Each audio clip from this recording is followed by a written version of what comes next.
And we're glad we bumped into this company. I'm telling you, the last 7 years, it just seemed like it's picked us up through the selective logging.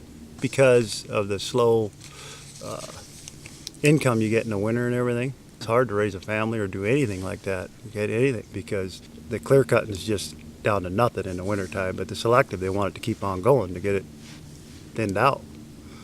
So that's what keeps us rolling, keeps us alive.